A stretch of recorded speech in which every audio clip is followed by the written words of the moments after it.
Hi everyone! Welcome back sa channel ko. My name is Via. Kung bago ka lang dito, hi! Welcome! In today's video ay magluluto tayo ng shrimp with 7-Up or you can use Sprite naman. Ito yung take ko sa recipe na ito at talagang recommended ko kasi masarap. Hindi kayo ma-disappoint. Alright, so mag-umpisa tayo sa mga sangkap at kung paano ito lutuin. First, of course, kailangan natin ng hipon, Sprite or white soda, garlic. Sa garlic, kailangan ito ay chopped.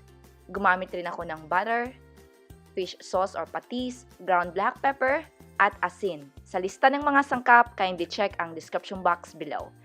So, kuha tayo ng malaking pan or dito gumamit ako ng wok. Inilagay ko ang butter on medium heat. Kumbaga, imi-melt muna natin yung butter bago natin ilagay ang chopped na garlic. So, gisa-gisa at lutuin ang garlic hanggang sa ito ay mangamoy at magiging like golden brown na in color. Katulad nito. Yan. Next ay yung Sprite.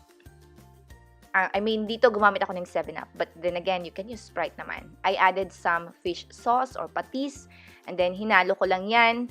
Tapos, I cover it for 5 minutes. Kumbaga, isi-simmer natin ito. Katulad ng nakikita nyo dyan. So, hinalo ko lang saglit. And then, i-add na natin dito yung hipon. Okay, so sa hipon, tinanggal ko yung intestinal tract ng hipon, yung maitim. Then, I season it agad-agad ng asin at ground black pepper. Hinalo ko lang saglit at minumove ko rin yung pan. Okay, so ito ay one serving at least for me. Then, I cover it with a lid. Tapos, niluto ko siya ng 3 to 4 minutes lang kasi ayaw ko talaga ng overcook ng hipon. Kasi magiging siya, gooey at hindi masarap. At dumidikit sa shell ng hipon kapag overcook. So, sa recipe na ito, 4 to 5 minutes lang on medium-high heat. So, dito, okay na. Ready to serve na yan.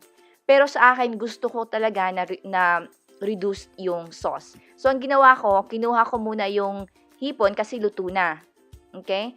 So, nireduce ko pa yung sauce kasi gusto ko talaga na talagang saucy kumbaga at parang nag-oil. Parang oily na yung sauce kumbaga kasi 'di ba may butter. So yan. Ni-reduce ko and then ibinalik ko yung hipon kasi ito yung gusto ko sa hipon na may Sprite. Yan. Alright guys, that's all for today's video. Totally recommend this recipe. Masarap. Thank you for watching. Take care.